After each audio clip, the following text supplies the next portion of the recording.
7 years, $245 million. A contract meant to define a franchise, to deliver a championship-caliber bat behind the greatest player in the world, Shohei Ohtani, securing the legacy of a World Series champion. But what if the goal wasn't the championships, or even the games, but simply the signing bonus? The Angels just agreed to the most expensive ghosting in baseball history. Anthony Rendon is gone, paid handsomely to never set foot on the field for his final contract year, settling the deal early in a move that screams both desperation and surrender. If that doesn't define the toxic cocktail of bad long-term investments and pure apathy, I don't know what does. Welcome back to 603 Snap News, where we dissect the business decisions that turn baseball dreams into fiscal nightmares. We have to talk about the tragedy of Anthony Rendon, because it's not a tragedy of injury, it is a tragedy of intention and a failure of executive foresight that serves as a chilling warning for every GM pursuing the next mega FA deal. Let's cut straight to the bone. When the Angels acquired Rendon, they were buying the clutch hitter who anchored the Nationals' World Series victory. They weren't buying an employee who viewed the sport merely as a necessary inconvenience. Since signing his monster deal in 2020, Rendon appeared in only 37% of the total games, never once playing more than 60 games in a single full season. Think about that. The man tasked with providing protection and stability was less reliable than a coin flip. The media response has been brutal, and rightly so. The sports site TWSN didn't pull any punches, arguing that the only problem was Anthony Rendon clearly hated playing baseball. That statement, delivered with surgical coldness, summarizes the entire fiasco. We can talk about the chronic groin issues, the wrist injuries, the hamstrings, but the deeper issue, the character issue, was exposed by his own comments. Baseball is not a priority for me. Now, many will rush to defend him, claiming that freak injuries derailed a great career, that this is simply the inherent risk of a long-term deal. They'll point to the fact that he was an MVP-caliber player in Washington, but that counter-argument falls apart under scrutiny of his actual production when he was healthy. We aren't talking about a star who played at an elite level between stints on the IL. We are talking about a player who, even when cleared by doctors, often looked sluggish, lacked focus, and produced replacement-level offensive metrics. One veteran scout, whom I'll call Coach Mac, told me recently, "We saw the difference in Washington. When he needed a contract, he lived at the ballpark. Once the ink was dry, the soul left the uniform. It was an instant shift from a competitor to a clock puncher."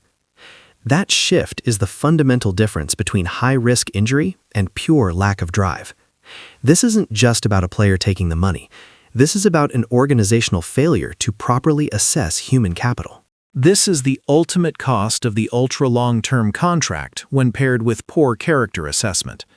The Rendon fiasco is the textbook example of what happens when you sign a player who sees the contract itself, the massive lump sum of generational wealth, as the finish line rather than the starting gate. For Anthony Rendon, the FA contract was the business goal, and every subsequent swing of the bat was merely maintenance. When performance flagged and injuries mounted, those infamous quotes about baseball not being a priority weren't just careless, they were honest insights into his core motivation. Imagine the humiliation for the Angels, who had to renegotiate his final year just to get him off the roster entirely, essentially paying him to leave the sport rather than risk him showing up for one more disastrous, injury-riddled season. It's an outcome that elevates Rendon's contract into the pantheon of managerial malpractice, right alongside the failures that bankrupt small markets. Compare this to the Ohtani situation.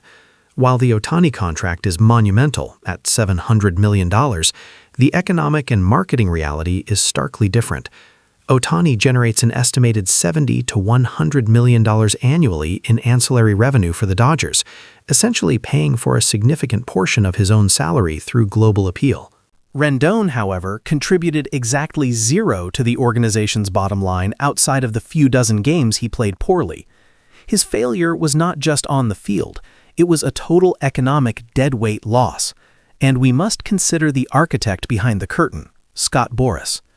Rendon was a Boris client, and this ties directly into the pattern we've seen where highly talented players, often those who are more reserved or less overtly passionate, are maneuvered into massive deals designed purely around guaranteed dollars, maximizing the risk borne entirely by the team. You can almost hear the conversation in the front office now. We signed Rendon and he was represented by Boris. You told us not to worry about the passion quotes then. You said it was just a strange quirk. Now look where we are. Boris operates on the logic of the market, detached from emotion. As one high-level executive once admitted to me privately, when you deal with Boris, you're not signing a baseball player, you're buying an asset for a fixed period. Their job is to get the largest possible payment for that asset, regardless of its operational lifespan. If the Angels didn't vet Rendon's intrinsic motivation, that's their catastrophic failure, not Boris's. This tragedy, this ultimate failure of potential, must serve as the final, absolute proof that organizational leadership cannot ignore the humanity, the passion, or the character of the player when distributing these generation-defining contracts. Rendon's career should have been great. Instead, it's defined by the quiet resignation of a man who cashed his check and walked away from a game he never truly loved.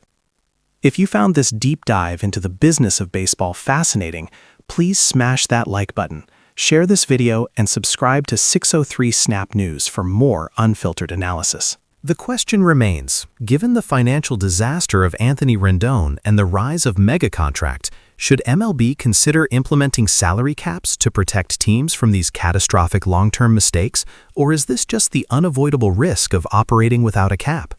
Let me know your thoughts in the comments below.